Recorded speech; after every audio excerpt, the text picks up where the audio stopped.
Terima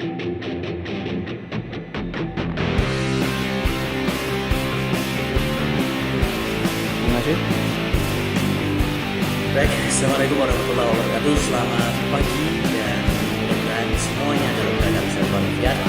Baik, pada kesempatan pagi ini kita berjumpa kembali dengan mata pelajaran Teknologi Informasi dan Komunikasi spesial untuk anak-anak kelas 5 ya.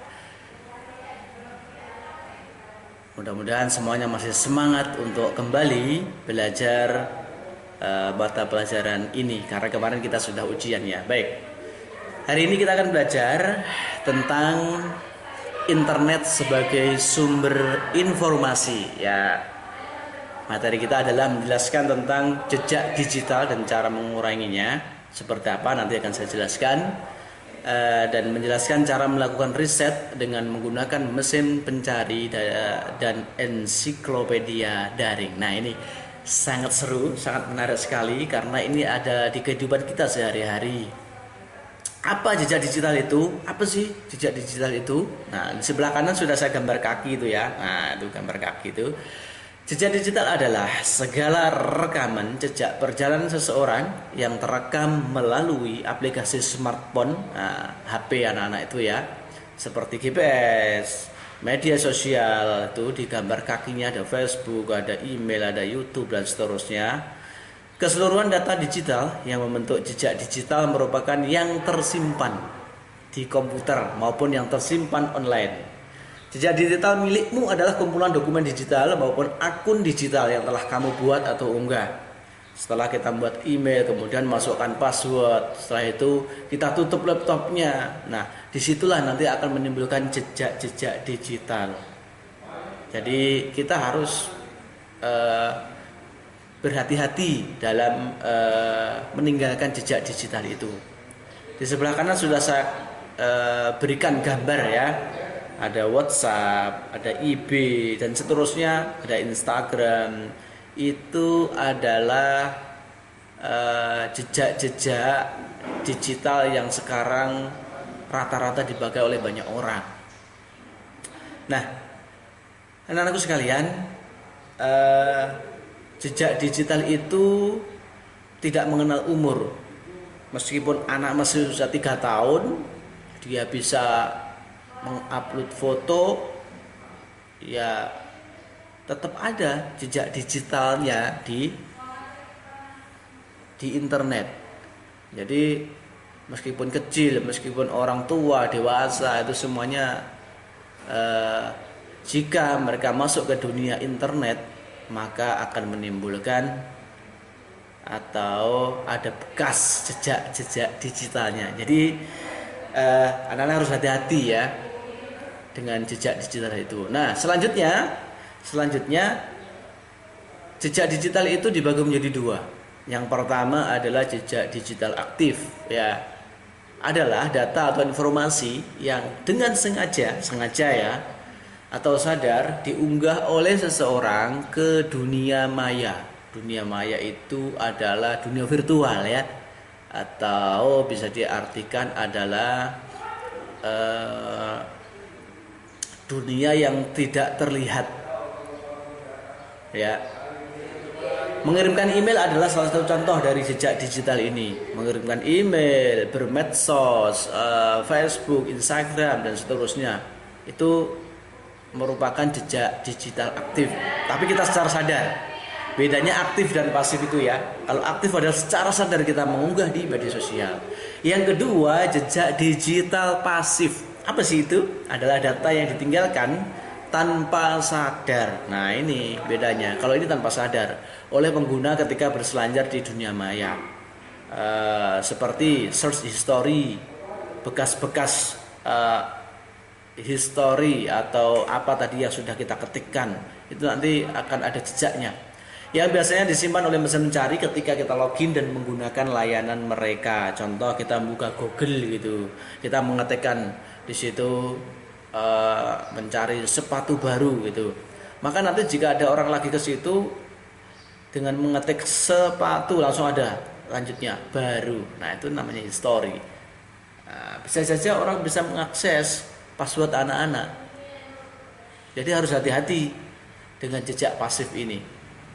Jadi yang membedakan antara jejak digital pasif dan aktif adalah sadar dan tidak. Yang aktif itu adalah kita mengunggah informasi dengan sadar.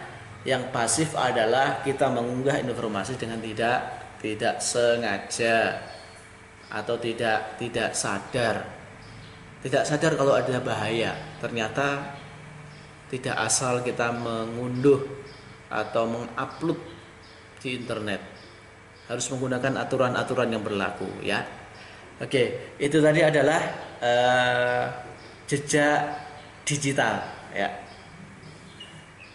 Jadi ketika kita berinternet, maka yang paling penting kita perhatikan adalah keamanannya. Bagaimana keamanannya kita berinternet. Jangan sampai menyimpan password itu di internet. Kemudian ini ya, jejak digital paling populer di dunia ada Facebook. Kalau Facebook itu saya kira anak-anak sudah hampir setiap hari ya lihat ya. Setiap smartphone sekarang ada Facebooknya. Kemudian blog, apa itu blog? Blog itu adalah sebuah laman yang dipakai untuk menulis artikel, menulis makalah, dan mungkin tips-tips. Contoh seperti tips memasak dan seterusnya, itu blog ya. Anak-anak bisa kok membuat blog, mudah sekali. Ya. Website, yang ketiga website. Website itu hampir sama dengan blog ya, isinya juga hampir sama. Coba aja nanti diketikkan itu di URL-nya. URL itu adalah alamat website ya. Ditulis saja di sana coba www.sdmuhammadiyah.com, itu pasti ada. Kemudian ada Twitter dan itu tadi Instagram. Nah, sekarang kita akan belajar bagaimana cara mengurangi jejak digital. Yang pertama, pastikan kata kunci atau password saat login atau masuk suatu situs atau media sosial tingkat kerumitannya tinggi, sangat sulit tebak. Jangan sampai nanti memasukkan password 1, 2, 3, 4, 5 ya. Itu terlalu mudah ditebak. Bagaimana agar sulit ditebak? Maka harus memenuhi kriteria di bawah ini. Yang pertama, hindari membuat password dengan menggunakan tanggal lahir ya. Jangan sampai tanggal lahir, tahun lahir, dan bulan kelahiran dipakai untuk password. Mudah sekali itu ditebak. Yang kedua, buatlah password yang mengandung 3 hal. Seperti apa? Huruf. Huruf pun harus dibedakan. Ada huruf kecilnya, ada huruf besarnya, biar orang itu tidak mengira kalau password kalian itu. Angka. Yang kedua angka, dan yang ketiga adalah karakter. Karakter itu ada sama dengan, ada plus, ada min, ada juga bintang ya. Itu karakter. Lihat aja di keyboard anak-anak, nanti ada di situ. Jadi memang itu harus dikombinasikan antara huruf, angka, dan karakter agar password anak-anak sangat sulit ditebak. Dengan password yang sangat sulit ditebak, maka tingkat keamanan password anak-anak akan tinggi. Itu penting. Jangan sampai anak-anak mempunyai media sosial, passwordnya dikasih tahu ke orang-orang lain. Akhirnya diretas oleh orang lain media sosialnya. Tahu-tahu ada orang suruh ngisi pulsa, ya kan? Ternyata bukan kalian. Baik, untuk selanjutnya, cara mengurangi jejak digital yang kedua adalah mengaktifkan verifikasi 2 langkah, 2-step verification. Sehingga ketika ada aktivitas yang mencurigakan, misalnya masuk dari perangkat yang tidak digunakan, Google akan mengirim kode keamanan tambahan. Satu contoh adalah ketika anak-anak di sini ya, di Sangatta, biasanya laptop yang dipakai dan HP yang dipakai itu semuanya tempatnya di Sangatta. Tetapi tiba-tiba ada orang yang mengakses Facebook kalian atau Instagram kalian atau Twitter kalian di Jakarta. Nah, maka otomatis nanti karena itu tidak biasa, maka otomatis Google akan mengirim pemberitahuan kepada HP anak-anak. Apakah ini benar Anda? Nah, untuk apa sih? Untuk meyakinkan bahwa itu benar-benar Anda. Jadi kalian akan tahu kalau ada orang yang masuk ke dalam akun kalian. Ini harus diaktifkan. Makanya sekarang pendaftaran email semuanya menggunakan nomor telepon. Kalau dulu nggak ada ya, Yahoo itu nggak ada. Baik, itu tadi yang kedua cara untuk mengurangi jejak digital. Ini harus saya kira di HP anak-anak harus dipasang seperti itu ya.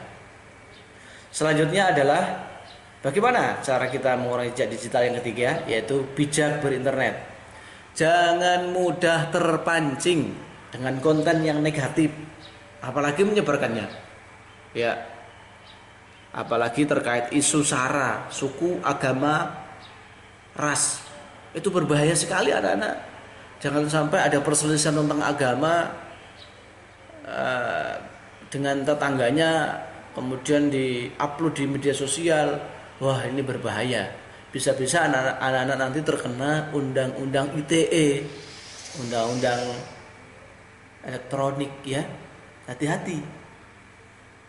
Dan kita jangan asal mengupload ya.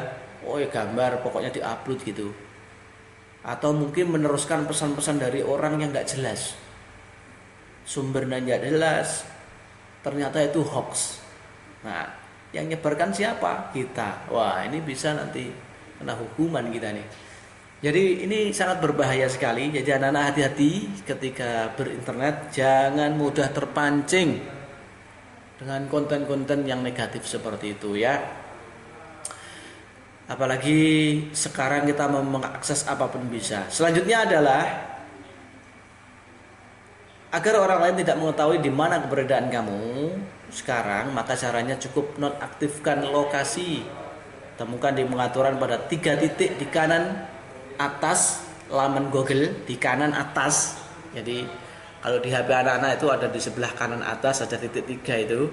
Nah, di situ maka cari dulu yang namanya kontrol aktivitas. Pasti ada di situ. Itu sudah saya urutkan gambarnya di situ ya. Yang pertama kita klik titik 3, kemudian kita klik kontrol aktivitas. Nah, selanjutnya kita klik manage aktivitas ya, activity di situ. Kalau sudah kita klik maka akan muncul my activity. Di situ ada choose to delete otomatis. Nah, klik aja di situ delete otomatis. Kemudian kita akan mendapat informasi choose how long to keep your web and app activity. Nah, kalau mau 3 bulan diklik kayak keep for 3 months yang paling bawah itu. Kalau hanya mau 16 bulan ya ditulis aja 16 bulan dan seterusnya. Kemudian selanjutnya yang kelima itu dikonfirmasi dan seterusnya ya.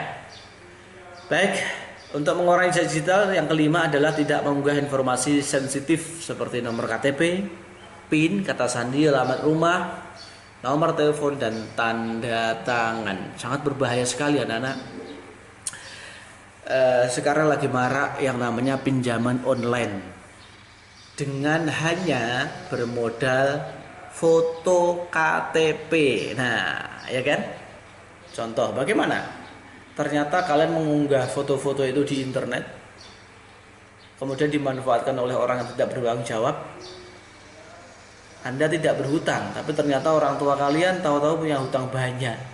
Gara-gara KTP-nya pernah diupload oleh anak-anak di media sosial. Ternyata dipakai oleh orang lain untuk pinjaman online. Kan berbahaya ya. Apalagi PIN dan kata sandi. Itu sensitif sekali. Harus disimpan aman mungkin. PIN, kata sandi dan alamat rumah. Kalau alamat rumah itu juga berbahaya. Jangan dikasih tahu ke siapapun. Itu contohnya yang gambar yang nomor 3 itu ya. Jalan Bunga Harum nomor 99, RT 1, RT 2, Kelawaran Mawar, Kecamatan Melati, dan seterusnya. Selanjutnya yang keenam adalah hanya menginstal aplikasi dari situs resmi. Jangan menginstal dari situs yang gelap atau bajakan, karena berbahaya, rawan terkena virus. Yang ketujuh, menghapus program dan media sosial yang lama tidak terpakai. Yang kedelapan, membarui perangkat lunak dan antivirus di perangkat Anda.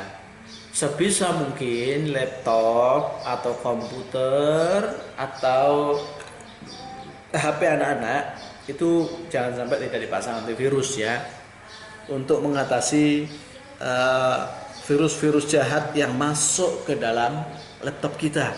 Itu penting sekali. Kalau di smartphone anak-anak tinggal download di Google Play ya, atau Play Store, mudah aja. Kalau di internet tinggal download aja di mesin pencari ya. Ini istilah-istilah yang berkaitan dengan jejak digital. Yang pertama, browser history, daftar semua situs yang pernah kita kunjungi melalui browser. Nanti kalau kita mengunjungi suatu situs, maka akan ada jejaknya, maka itu harus kita hapus. Cokis, berkas untuk menampung data sederhana, berisi kebiasaan seseorang saat menggunakan web browser. Public post, pesan atau komentar yang dapat dilihat semua orang. Geotagging, lokasi keberadaan seorang pada foto atau post yang dikirimkan lewat internet. Jadi ketika kalian hari ini, saat ini mengirimkan gambar lewat media sosial, itu bisa langsung diketahui tempat kalian di mana. Ya. Kenapa? Karena di setiap laptop itu ditanamkan yang namanya IP. IP itu adalah alamat ya. Jadi meskipun kalian mengaku bahwa pengirimnya itu ada di Jakarta, padahal kalian ada di Sangatta, dicek itu ketahuan kalian kalau bohong, anak-anak ya. Jadi itulah fungsi dari geotagging ya. Di HP pun juga dibenamkan yang namanya GPS di situ. Itu juga ada IP-nya ya. Jadi hati-hati. Itulah kenapa ketika di televisi mungkin anak-anak sering melihat ya, kenapa orang yang membuat akun palsu itu juga cepat polisi menangkapnya, ya kan? Karena di masing-masing HP, di masing-masing laptop itu ada alamat IP-nya. Alamatnya di mana, berapa bujur berapa lintang utara, lintang selatan, tepatnya di mana itu ketahuan, ya. Jadi jangan dikira tidak tahu gitu ya. Inilah yang harus kita hati-hati, makanya ketika kita mengupload sesuatu di media sosial. Yang terakhir, foto metadata, informasi tersembunyi pada sebuah foto. Ketika kita berfoto kemudian kita upload, nah, di foto itu pasti akan ketahuan kapan kita berfoto, jam berapa, detik berapa kita foto, itu akan ketahuan. Disinilah maka hal-hal yang seperti ini harus kita hilangkan, jejak-jejak seperti itu. Ya, seperti yang saya terangkan di atas tadi, bagaimana cara menghilangkan jejaknya. Ya, harus dibersihkan dulu melalui browser history setelah kita berselancar di dunia internet ya. Kemudian cokisnya bisa dihapus. Caranya kalau pakai Google Chrome tinggal klik pojok di sebelah kanan atas ada titik 3. Nanti cari aja di sana cokis, hapus saja cokisnya. Nah, begitu ya. Kenapa harus dihapus cokisnya? Agar orang lain nggak tahu seperti itu, bahwa kita tadi ternyata menyimpan login atau menyimpan password. Nah, agar aman dari pembajakan. Ya, itu tadi adalah istilah-istilah yang terkait dengan jejak digital. Sekarang kita belajar apa itu search engine ya. Search engine dinamakan juga dengan mesin pencari. Search itu adalah mencari, engine itu adalah mesin. Jadi artinya adalah mesin pencari. Apa saja fungsinya? Nah, kita akan belajar fungsi dari mesin pencari ini. Tentunya sesuai dengan namanya pasti adalah untuk mencari. Ya. Gambar yang ada di sebelah kanan itu, di situ adalah contoh-contoh mesin pencari. Nah ini, search engine adalah program yang mencari dan mengidentifikasi informasi di dalam database yang sesuai dengan kata kunci yang dimasukkan oleh pengguna. Database ini berisi alamat dan konten situs-situs tertentu yang ada di World Wide Web atau lebih kita kenal dengan www ya. Saya kira anak-anak kayaknya lebih familiar ke www ya daripada menyebutkan World Wide Web, terlalu susah ya. Jadi itulah singkatannya dari www itu seperti itu. www. Kalau titik itu dot ya. Contoh nanti silahkan ketikkan di SD Muhammadiyah www.sdmudasangtara.co.id ya. Nanti muncul di situ SD Muhammadiyah situsnya. Situsnya nanti muncul. Itulah fungsi dari search engine. Yang terkenal search engine ini sekarang adalah Google. Ini adalah search engine yang terbesar.